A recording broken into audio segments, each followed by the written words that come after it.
Good afternoon, Senator Cotton. What do you make of what we saw last week in Alaska and what's going on today at the White House?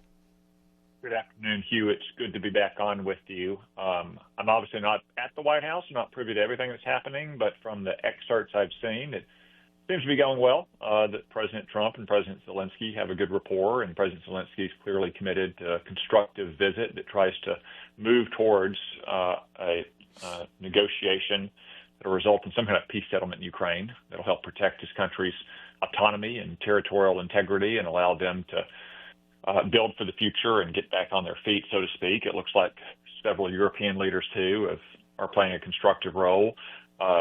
Everybody there acknowledges that this happened because of Vladimir Putin, who has a almost unquenchable appetite to reincorporate Ukraine into a greater Russian empire and launch this unprovoked war of aggression over 3 years ago, in part because Democratic presidents like Barack Obama and Joe Biden had tempted him to pursue what he had always wanted to do.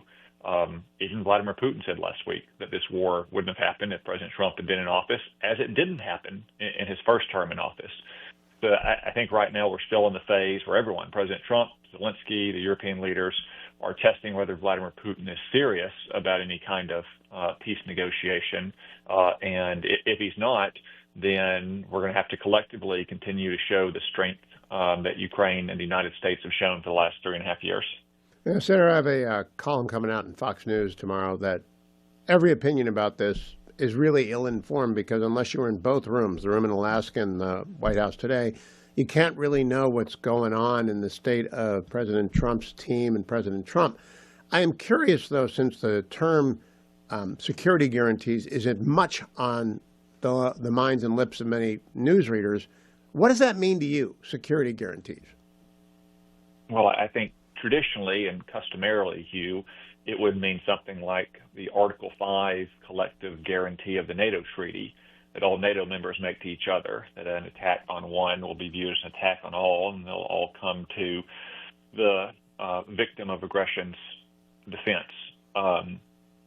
If you're sitting in Ukraine, I'm not sure how comfortable that would make one, though. Remember, Bill Clinton gave security guarantees to Ukraine along with Boris Yeltsin, Vladimir Putin's predecessor, and other Western leaders. And when Russia attacked Ukraine in 2014, where was Barack Obama? He was nowhere to be found, sending nothing but meals ready to eat and blankets. It was only President Trump that started sending real weapons to Ukraine in his first term that allowed them to beat back Russia's attack on Kyiv in the early days of this war. So if you're sitting in Ukraine and you've already suffered from Democratic presidents making and then ignoring security guarantees, you probably think that the main guarantees that you care about are tanks and artillery cannons and drones and men under arms. That's the way to guarantee your security for real. Senator, can you imagine American troops being stationed in Ukraine? Because I cannot. I don't think that we need to station troops there. And I think President Trump, although not necessarily ruling it out, has indicated that he doesn't want to have American troops there. European nations have said they're willing to put troops there, and some have already been more aggressive in allowing their military and intelligence personnel to be there for the sake of training.